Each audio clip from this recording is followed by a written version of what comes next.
کیا آپ کی بھی زندگی میں پریشانیاں ختم نہیں ہو رہی ہیں؟ ہر طرف سے پریشانی ہی پریشانی ہے، تو یہ ویڈیو آخری تک ضرور دیکھیے، کیونکہ آج میں آپ کو ایک ایسی طاقتور دعا بتانے جا رہی ہوں جو آپ کی زندگی بدل سکتی ہے۔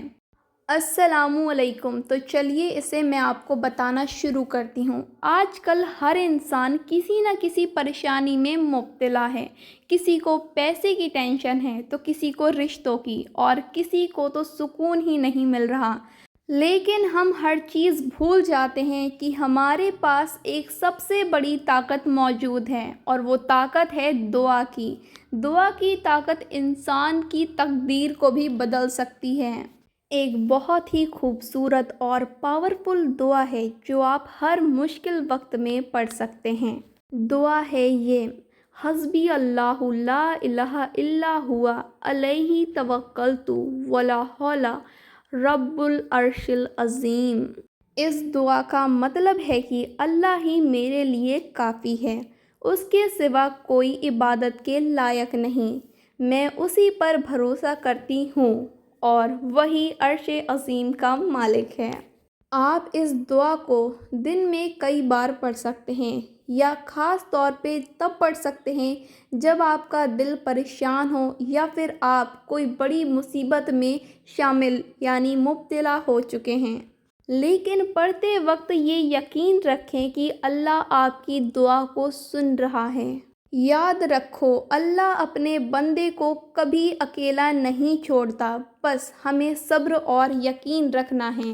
قرآن پاک میں بہت سی ایسی آیتیں موجود ہیں جسے سن کر آپ کا یقین اور صبر مضبوط ہو جائے گا۔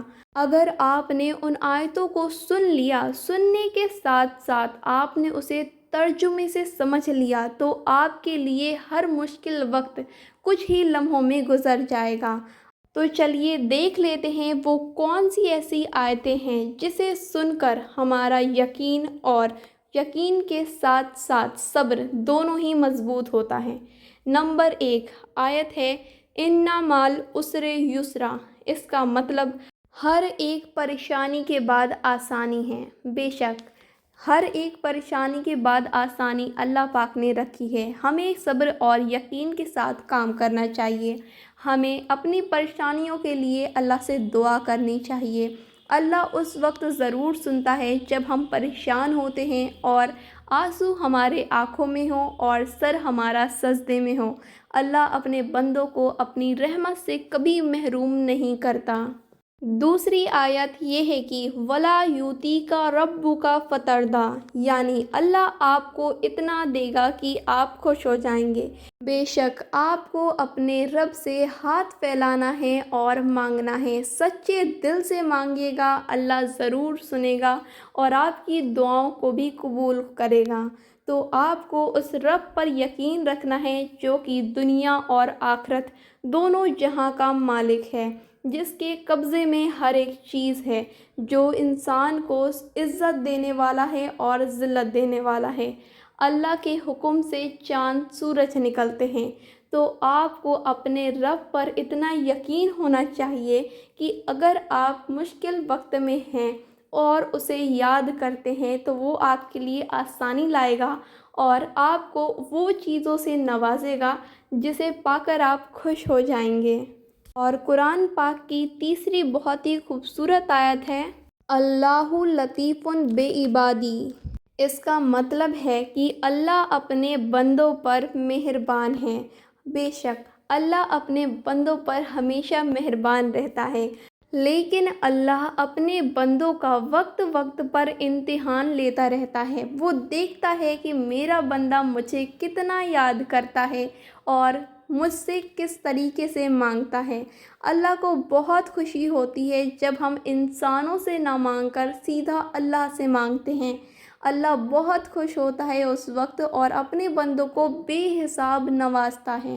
تو بس ہمیں صبر کرنے کی ضرورت ہے اور دعائیں ہماری جاری رہنی چاہیے۔ ہمیں اللہ پر یقین قائم رکھنا چاہیے اور اپنے یقین کو ہمیشہ بنائے رکھنا چاہیے، اور ہمیں اللہ کا شکر ادا کرتے رہنا چاہیے ہر وقت کہ اللہ نے ہمیں جس حال میں رکھا ہے وہ حال ہمارے لیے بہتر ہے۔ انشاءاللہ وہ ہمارے حال کو اور صحیح کرے گا اور ہمیں وہ دے گا جو ہمیں چاہیے۔ ہمیں اللہ سے دعا کرنی چاہیے اپنے حق میں اور یقین پختہ رکھنا چاہیے۔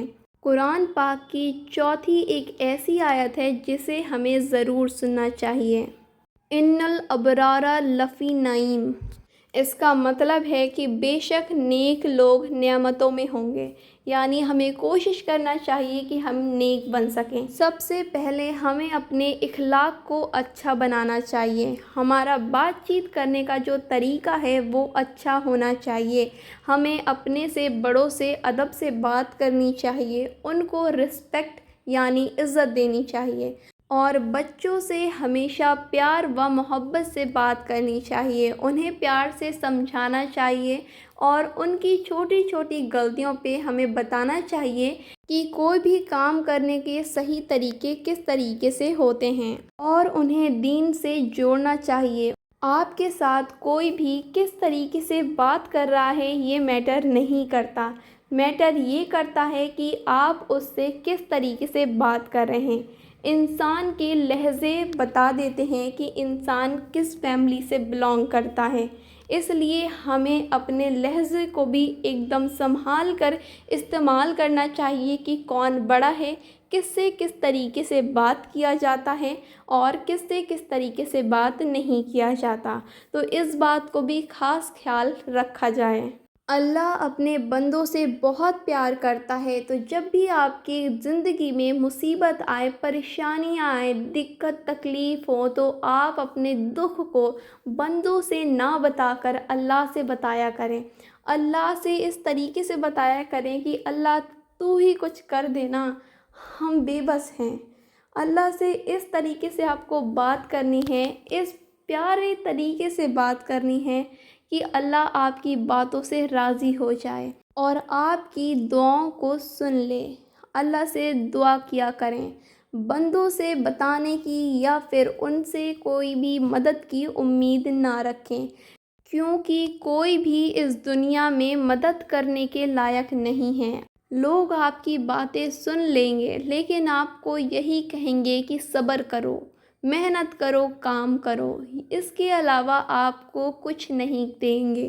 اس لیے آپ بندوں سے نہ بتا کر سیدھا اللہ سے بتایا کریں، اللہ سے اپنے دکھڑے سنایا کریں، اللہ سے کہا کریں کہ اللہ میں پریشان ہوں، میری مدد کر دے، میں نے دنیا سے امید نہیں لگائی، میں نے تجھ سے لگائی ہے، مجھے تو دے، مجھے تجھ سے چاہیے، تو بے شک دے گا مجھے یقین ہے۔ پوری یقین شدت کے ساتھ دعا مانگا کریں، اللہ آپ کی دعاؤں کو کبھی رد نہیں کرے گا اور انشاءاللہ آپ کو ہر وہ چیز ملے گی جس کے لیے آپ خواہش مند ہوں گے۔